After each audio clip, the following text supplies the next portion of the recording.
It's funny, I asked AI to write me a sermon on encouragement. So we'll let you know how it did, okay? Yeah. I said it needs to be shorter than 4,000 words long.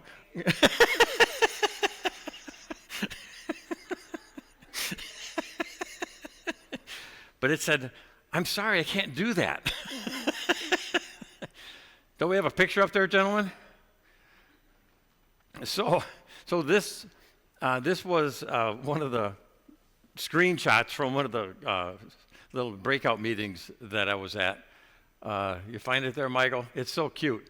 I had no idea that I would. Of course, I knew what I was going to be speaking on this Sunday, and we're getting it. Okay. This is AI for you. Okay. All right. Doesn't look like we're going to have it. Anyway, it was a cute shot. It showed different hairstyles. So it showed, they have the mohawk, and so anyway, it showed the reverse. Maybe they'll get it up there at some point. Anyway, without the picture, does no justice. So anyway, all right. So the AI sermon on encouragement. So I wanted to come back and wrap up because initially my thought was that, encouragement, that'll work good for Palm Sunday because Jesus certainly needed encouraging, but then really it just needed to be about Palm Sunday. And so to remind everybody, so we talked about as we becoming connected in a disconnected world, we talked about, one of the main things that we need to do is empathy, okay? And then if we have that empathetic relationship with one another, then we have trust. We can build trust. And if we have trust built up, then in those times when we kind of lapse, and then we might need forgiveness. All right, all of that builds upon a friendship. And if we have all of those things in place, then, as Gina said so wonderfully, we can encourage one another. So we've got Palm Sunday and Good Friday and Easter and then doubt, in a sense, behind us. And so now I wanted to loop back and finish up the series. And I'm not very good. I'll mention that. I'm not very good at completing things. I'm one that can follow the shiny object. So I want to go back and talk about encouragement. Okay. Because encouragement is so foundational in relationships. Relationships, they should or could come naturally to us, but all too often they don't. But a part of our attraction and desire for relationships is for me, it's like, how do I fit into the world? Now, I'm not very philosophical. I just took a couple of philosophy courses, but I have a clear memory. As a little kid, I'm not quite sure how old, I suspect maybe 4, 5 years old, might be one of the few memories I have of that age. I remember thinking, why am I me? I really did. And then there were thoughts of like, maybe I'm going to wake up and be my brother the next day. I really didn't understand, how did I get into me? And I thought about that. That was the same age I kept thinking I put the sock on the right foot because my toes always went in the right direction. And one day I woke up and realized it didn't matter which foot you put your sock on. And maybe that was the same day I realized I was also always going to be me. I don't know. All those things are kind of a blur that long ago. But how do we fit into a world where there's 7 billion people? Well, we don't need to, do we? We just need to fit into just a few. And it's amazing, but it's true. If we don't feel like we fit in with anyone, then we not only have to wonder if no one cares about us, we realize really no one does care about us. But if we're fortunate enough to find one person who loves us and cares for us, it can transform the way we view the world. And so today, as we wrap up really becoming connected in a disconnected world, I wanted to talk about the secret sauce of encouragement. Okay. Now, we've all seen people who are superhuman, it seems, in some area of life. And so Michael Jordan was superhuman in basketball, right? Tiger Woods, golf, right? Serena Williams, Boris Spassky, chess, yes. Thought I'd throw it in there. Yeah, I was really into chess for a long time. And you look at those people, you go, how are they from another planet or something? And so I want to invite you to think about someone you know who's really good at people. Okay, they're really good at relationships. They're really good at connecting. They have tons of friends. You know, and their friends will be local, but not just local. Sometimes they'll be like, wow, you've got friends here, there, literally maybe around the world. Now, how would you describe their secret sauce? Well, that's kind of hard to put into words, isn't it? Because if you want to say, well, who's the fastest person in the world? You go, they run to 100 yards in this amount of time. Or the high jump, the Fosbury flop, how high did he actually get? But what's the ingredient of those individuals who somehow have the deepest relationships? Well, I want to leave you with the very first verse that Betsy read for us today from 1 Thessalonians 5, verse 11. Paul says, therefore, encourage one another and build each other up just as in fact you are doing. So here's one of the secret ingredients for connecting in a disconnected world. Encouragement. It just has a nice feel, doesn't it? It just feels good. Now, to encourage means to put courage into someone. So when you encourage someone, you're actually putting courage inside of them. And when you feel encouraged, it means that somehow they got inside of you and pulled out fear and put in courage. So I double dog dare you to think of someone who you know who's really good and intentional at encouraging, who has no friends. Every one of us needs encouragement, and how well you exercise your encouragement muscle will have a direct relationship on your ability to have meaningful connections with other people. If you discourage people, it's going to be like opposite, and they're going to push away from you. But if you encourage people, they'll actually be drawn towards you like metal shavings towards a magnet. So let's begin with a little personal assessment. Are you encouraging or discouraging? Do you encourage or discourage? And you might think, well, Pastor, it's a spectrum, Oh, and of course, Pastor, it depends on who we're talking about. Is it my life partner? Is it my neighbor? Is it my coworker who stole my idea and got promoted because she did? Is it my kids? Is it my sibling? It all depends on who it is, Pastor. Well, that leaves us a little wiggle room, doesn't it? The only problem is Paul doesn't grant us the wiggle. The church now has been known for its commands, and you know many of them. The you shall nots. You shall have no other God before me. You shall not kill. You shall not covet. And then there's the lesser known you shall nots. You shall not eat pork. You shouldn't eat shellfish. Shouldn't mix your fabrics. Well, we're probably 100% all guilty of that one today. And then that wasn't enough. The church came up with its own you shall nots, right? You shall not dance, you shall not drink, or go with girls that do. You shouldn't go to the movies. All of those uplifting directives. But I want you to hear this command. Therefore, encourage one another. Why is it that when we think of the commands of the Bible, so often the lane we drive down are those previously mentioned? Here's another command. It's a very different command, isn't it? Paul says, therefore, I command you to encourage one another. The Message, we're both pointing that way today, the Message translation puts it this way. So speak encouraging words to one another.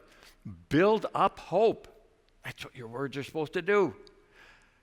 Build up hope, so we'll all be together in this. No one left out. Woo! Come on, Paul, you're striking some nerves here. No one left behind. I know you're already doing this. Just keep doing it. So here's the truth. No one is to use faith to justify discouraging anyone. No one is to use faith. No one is to use the Bible as a club to beat you over the head. We are called, no, we are commanded to encourage one another and to build one another up. And the building material we are to use is encouragement. So is it safe to say not everyone got the memo? Are there people who just never encourage? You've probably experienced them. You did something. You really put yourself out there. You really gave it your all. You gave it your best, and you're waiting for a word of affirmation, even a participation trophy. But it doesn't come. They just look at you. And you so badly want them to say, you did a great job. Or, I can tell you really put your heart and soul into it. Or even, hey, you showed up. You just wanted anything. But they just looked at you, if even that. And conversely, I think it's safe to say there are people in your life who are looking to you for encouragement. And when it's not forthcoming, they're left wanting. You give them nothing but a loud, thunderous silence. Now, another way we can discourage someone is to be the truth teller. Person says, I'm not going to lie. I'm not going to tell you. I'm not going to tell people what they want to hear. I'm going to tell people the truth and let the chips fall where they may. Maybe you know someone like that. They use truth as a way to discourage people. Their words do not encourage or build up, but tear down. Look at your grades. Look at your room. Look at your friends. Well, those are all honest statements, right? You're a junior. You shouldn't, and you only made junior varsity? Or you didn't get the lead in the play. Those are all true things, right? Oh, yeah, but Pastor, remember the Bible says we should speak the truth. And the room is a mess. Just check it out, Pastor. Ephesians 4:15. Speaking the truth. But then I say, well, it would be helpful for us to read the rest of the verse, for it continues to say, in love. And then altogether it reads this way, but speaking the truth in love, we must grow up in every way into Him who is the head, into Christ. See, some seem to enjoy speaking the truth, but saving the love for later, if ever. So, if you don't really love someone, then the best strategy, according to our scriptures, is to zip it. Silence. Because if you don't love them, you don't care for them, if you don't wish the very best for them, then you are incapable of bringing the truth in a way that builds them up. You are incapable of bringing the truth to them in a way that makes them a better person. And then there are those, another way to discourage people, they want to make sure you don't get too big a head. They want you to get arrogant. So I can't remember which seminary professor, but they said, pastors, every church is going to have someone who's going to make sure they're going to keep you humble. I just wish there had only been one. So that's the dark side of the penny. But let's focus on the shiny side, the encouraging side. Therefore, encourage one another and build each other up. I need you to do it because you're not doing it. Is that what Paul says? No. No, he says, I know you are already doing it. You're already encouraging. I know you're awesome at it, but I want you to become more awesome. So what would happen if we actually went looking for the awesome in people? There's a power there. You have the power to shape the inner world of another human being. That's amazing, isn't it? That's mind-boggling. And terrifyingly, it's a terrifying responsibility. See, now, if we were in a sense, a closed loop, that wouldn't happen. Because if we were a closed loop and no one could affect us. If we were zippity-doo-dah day, no one could do that. But likewise, if we were having a down day, no one could change that either. But perhaps you've really, you've been in a great mood and you get around some people and they're all depressed. You're firing on all cylinders and the world is awesome. Life is great. I'm doing wonderful. Everyone else is, oh man, life's just bad. My job sucks. Even the dog isn't happy to see me anymore. I went to the gas pump and it'd say, not you, not today, buddy. And you're around that and it just gets in, right? So do you have people in your life who, when you're around, your life kind of feels like,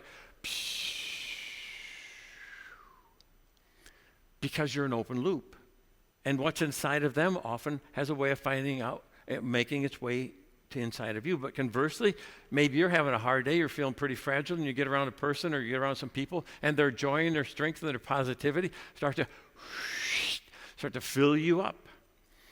Now, I trust all of us can attest that we can be and are affected and shaped by our environment, so be careful about the environments that we choose, right? Have you ever thought you charged your phone overnight only to pick it up in the morning and see the flashing battery symbol? And then realize, well, wait, it has to be connected on both ends. The result was a dead battery. I've done that. Oh, there are two ends. Yes, only works. But see, we're all only getting temporary fills because in life, we leak, we give, we all discharge. Some of us discharge slower, and some of us more rapidly. So we have to keep coming in and giving to each other. We have to give soul-to-soul resuscitation. But the endless source of our encouragement is actually the God who created you and me. Now, encouragement is one of the things that makes us relationally sticky. We can actually make each other more courageous. By being around more courageous people, we become more courageous ourselves. So I was going to be the co-pastor, assistant pastor at the Hinsdale United Methodist Church where Martin Deppy was. Now, to that point, my only experience with protesting was I organized a protest about the food in junior high, okay? It won me a trip to the principal's office. I said, well, the food's bad. But Martin Deppy, he really was a protester. I mean, he was one of the 60s guys. He actually marched with Martin Luther King and the names. He's been with all of them. Okay, he's turning 90. His birthday's coming up later this month. So he encouraged me and got me then to take our youth group, senior high youth group, I think senior high. We had 40, 50 kids in it at that time. Down to Chicago to protest the first invasion in the Gulf War.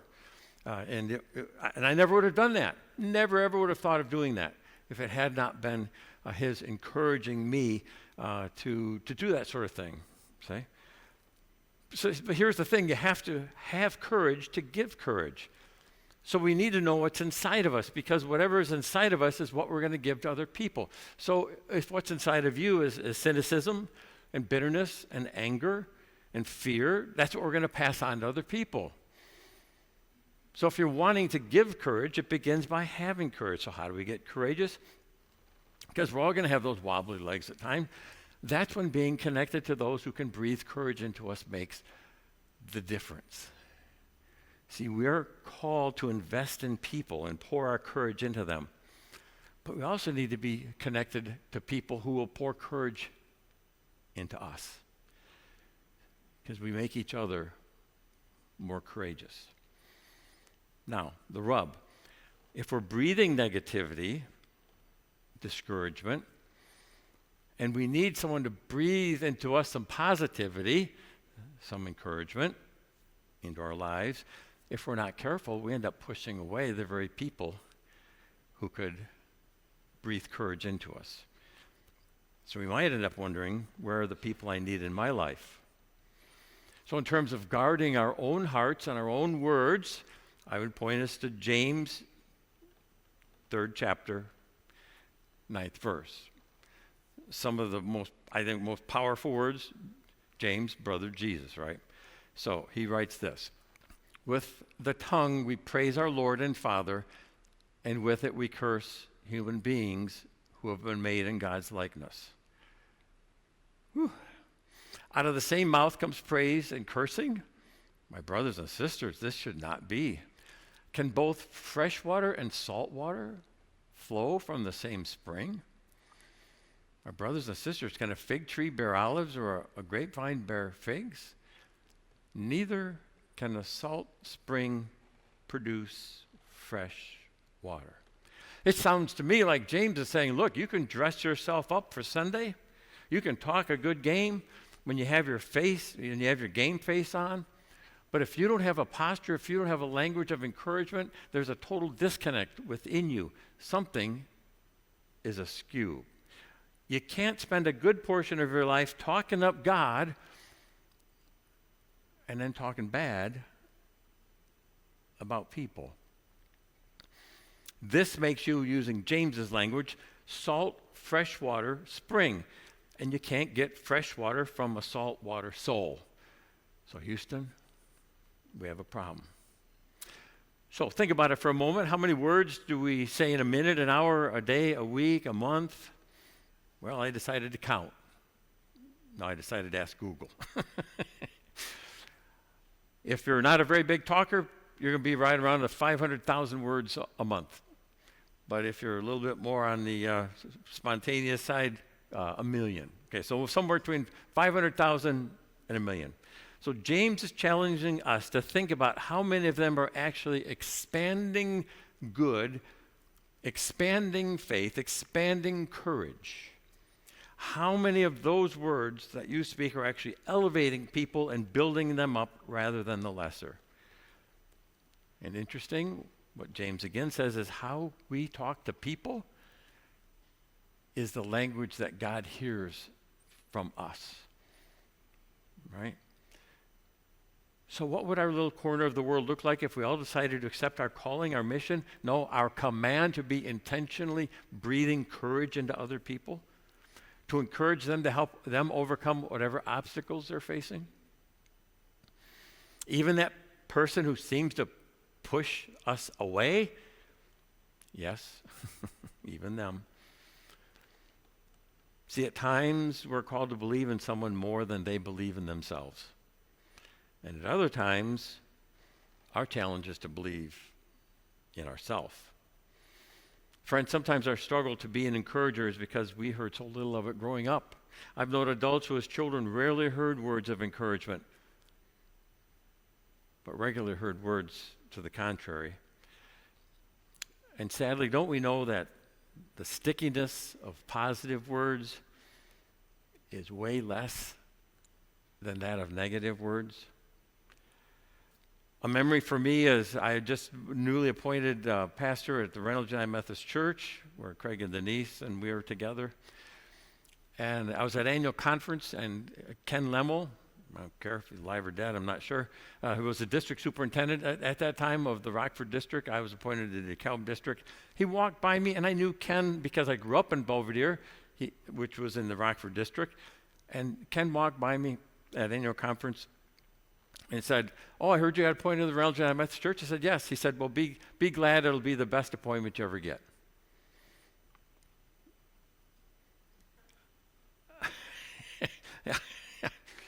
You know. Now, I'm sure, and that was meant to be a discouraging comment in case you didn't pick up on that. Now, I'm sure, thankfully, there were many others who were encouraging. And that's fortunate, right? Because if we don't believe in ourselves and what God can do with us, it would seem impossible to give away the gift of encouragement to others. Now, I could give you a long list of those who have walked beside me and encouraged me, none better than my wife, Betsy, but I just name a few names: Kim, Jack, two Jacks, Bill, Martin. I could go on and on. But what I want you to do today while when we have communion is I would like you to just spend some time thinking about who has spoken words of encouragement into you. And then also, who in your life right now perhaps needs an extra dose of encouragement coming from you. So I have no idea what twists and turns are coming your way in the days to come, but of this I'm sure that you have the courage to face. You can have the courage to face whatever's coming. And honestly, I want to encourage you to be in a place like this. I don't want anyone to do life alone. We need to get into environments where you're inhaling faith, inhaling courage, inhaling hope. And let me tell you, when you're out in everyday life, some days it feels like you're just breathing pollution. The air around you is full of discouragement and bitterness and cynicism, and the air is filled with fear and doubt.